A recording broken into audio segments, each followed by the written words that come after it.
Good morning, Porpenians, no? So update nganong importante man ang abuloy donation contribution kung membro ka ni Porpy MSI. So importante ang abuloy donation contribution ni Porpy MSI kung membro ka tungod kay dinha mahibaw-an kung updated ka or inactive ka nga member ni Porpy MSI.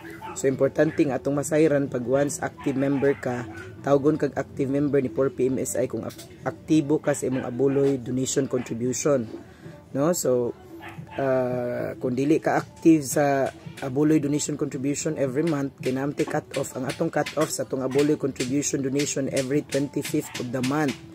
Now katong mga organization association like senior citizen, ang ilang cut off sa ilang abuloy donation contribution mahitabo every meeting nila. Now, kung ma-absent sila silang meeting, dapat ilang ipadala ang ilahang abuloy contribution donation para dili sad sila ma-delayed. Importante nga ilang masayran or kung pananglitan man gani nga ang meeting sa senior citizen or sa organization is anang buwan na o dili sila mag-meeting, dapat ang mga coordinator mag-inform sa mga membro nga dapat ang ilang abuloy ipahatod dito sa balay coordinator or aron maron dili sila ma-inactive or dili sila ma-delayed silang abuloy. Kay importante kaayo ang abuloy, kay ang ipangayo sa atong organization or kapunungan 10 pesos ra matag patay, maximum na ang napulo kapatay matag bulan. So dapat masabtan na nga ang ato ang abuloy contribution donation mahitabo ang cut off every 25th of the month. Pero sa mga organization kada meeting nila matag bulan, maunay cut off silang abuloy donation contribution. Dili pwede silang ma-delayed tungod kay kung ma-delayed sila unya na mahitabo sa ilaha, wala sila libreng serbisyo nga madawat kun dili discount ra sa funeral service ang atong ma-offer nila, ang atong mahatag nila, no? So dapat masabtan na sa tang membro nga ang abuloy donation contribution maunay basihan kung active membro ang usa ka membro, unya dapat fully paid siya ug nakaabot na siya sa contestability period. Para sa regular membership nga individual, 6 months contestability dapat aktibo sa abuloy, unya dapat pod nga kanunay siya nag-update, no? Nya dapat ang usa ka aktibo nga membro naabot na po sa contestability. Kung individual regular membership dapat 6 months contestability. Para sa family o para sa mga special promo 1 year contestability. So importante nga ilan ang masayran kay daghan ang mga membro nga dili pa fully paid, no? Dili pa fully paid silang membership, nagsige na lang sila abuloy, pero simbakog na mahitabo ana nila kay wala pa man sila na fully paid o wala pa sila maabot sa contestability, ang ma-avail ana nila discount ra gyud plus abuloy assistance, no? So kinahanglan ilan ang masabtan kay kung dili nila na masabtan, magsige lang sila abuloy pero ang contestability magsugod kung kanusa maimpas ang membership sa usa ka membro. So mao ni ato reminder sa tanang mga coordinators, leaders nationwide ni Porpy MSI, dapat ang tanang membro aktibo, dapat ilang masayran kanusa ang cut-off sa ilang abuloy donation contribution. Diin kung dili sila appeal sa organization or association, every 25th of the month mao ni ting deposit sa ilang abuloy donation contribution. So pwede sila mag-deposit sa ilahang abuloy donation contribution sa ato ang Palawan Pay, sa atong Palawan Pay nga account number 0927-745-9646 or pwede ra pod sa ato ang GCash account number nga 0927-745-9646 ug usab sa ato ang ML wallet account number, no, sa 0905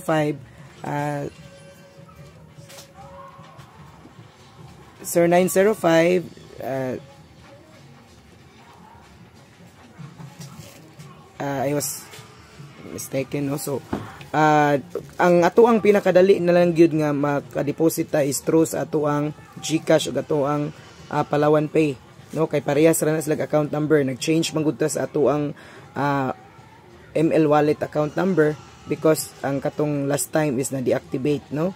So ang ato ang ML wallet account number 0905-734-9986, no, sa atong ML wallet. Pero mas mapadali nato kung sa GCash na lang or sa Palawan Pay, kay parehas ra na sila account number 0927-745-9646, no? So i-update ang inyong mga abuloy ug i-fully paid na ninyo ang inyong mga membership para mag-start ang inyong contestability. no? So importanteng masayran na sa tanang membro nga ang usa ka membro tawgon og active member pag once fully paid siya, pag once nakaabot na siya og contestability, og ang last kung updated siya siyang abuloy. Usbo nato ang abuloy sa mga members sa ni 4PMSI is ang cut-off niya every 25th of the month, no? Para sa bang organization, may tabo ang cut-off sa ilang abuloy donation contribution during sa ilang mga meeting, no? So kung wala sila meeting anang buwana, dapat ilang i-inform ang ilang coordinator or ila ihatod ang ilang abuloy donation contribution ngadto sa office nga duol nila, or pwede ra pod nga i-deposit nila sa ato ang giingon na ganina nga account. Again, usbo nato ang account nato sa email wallet para sa itong abuloy contribution donation is 0905-734-9986. ug sa ato ang Palawan Pay account is 0927-745-9646. Maupod ang atong GCash account number 0927-745-9646. I-keep ang inyong resibo sa inyong abuloy donation para sa inyong reference, para naamoy kinuptanan nga kamo nag-deposit sa inyong abuloy donation contribution matag bulan, no? So manginaot ko nga ang tanan nakasabot ug ang tanan mahimong active sa ato ang NGO or sa atong kapunungan nga 4PMSI. Kay talagsaon kaayo kini nga kapunungan, diin ang tanang mga membro nagtinabangay, ug diin ang usa ka membro kung dunay motaliwan nga pamilya or dunay motaliwan nga member, mahatagan og tabang labi na gyud sa sudlanan gikan sa lungon, imbalsamar, porlon ug tarpaulin. Og side ana may abuloy assistance pa pag once ang principal member mao mobiya.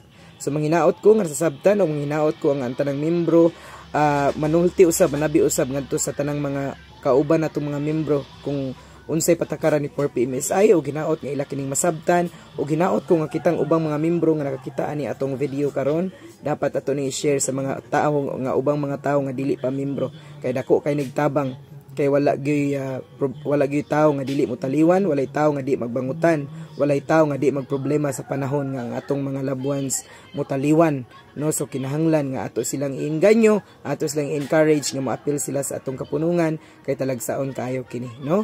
So daghang salamat, and to God be the glory.